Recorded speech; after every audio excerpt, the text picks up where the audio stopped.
Hello everyone, welcome back to my YouTube channel, Mrs. Kingsley Luna Aragon's Vlog. Ayan guys, andito tayo sa kulungan ng mga itik. Ayan guys, oh. Malalaki na sila.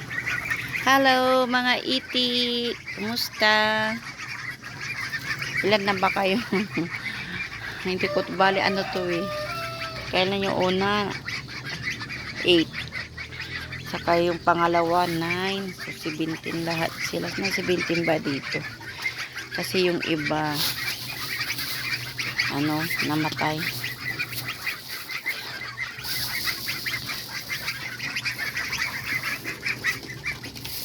Ayan guys. Ayun doon yung iba. Ayan, doon kayo. Dali. Ayan. Ayan guys. Madali lang silang lumaki. Kailan lang yun. Ito kasi binili ni Princess to nung nag-OJT siya sa sa Bombero ba yun? O, Bombero. BFP. May nagtitinda daw. Bumili siya. Bali, una bumili siya ng 10. Ayun, natiran 8.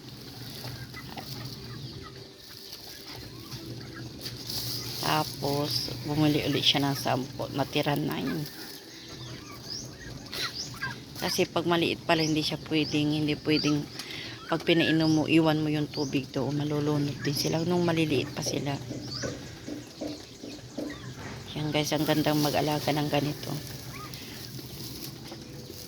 Pag may pera na guys, ito pag gagawin ko uling kulungan ng itik. Ito yung dating kulungan ng kambing kasi. Ayan, nasira nung bagyong uwan, lahat ng kawayan dyan ay natumba pumunta dito.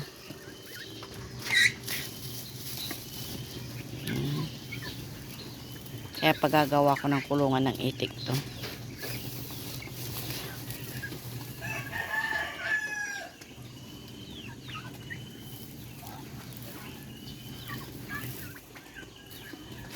Minsan ko lang napakain to kahapon. Kasi sobrang busy ako. Marami akong nilaban. Naglaba ako kasi kahapon. Siya. Yan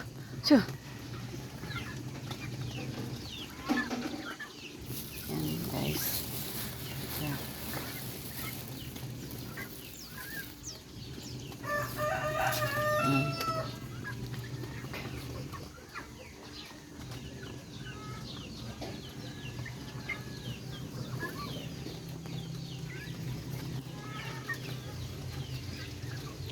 Gusto ko na sanang gawing ganito kalaki yung paliguan nila.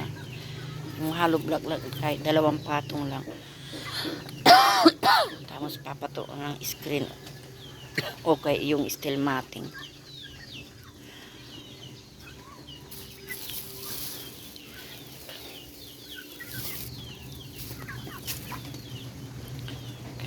Maya papainumin ko sila.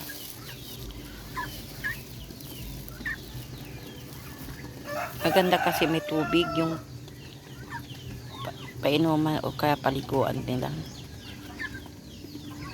Mabuti na lang at tuyo pa dito ay kahapon kasi basa. Pag bibili ako, kukunin ko doon ko na naman ilalagay. Ay ugasan ko yun.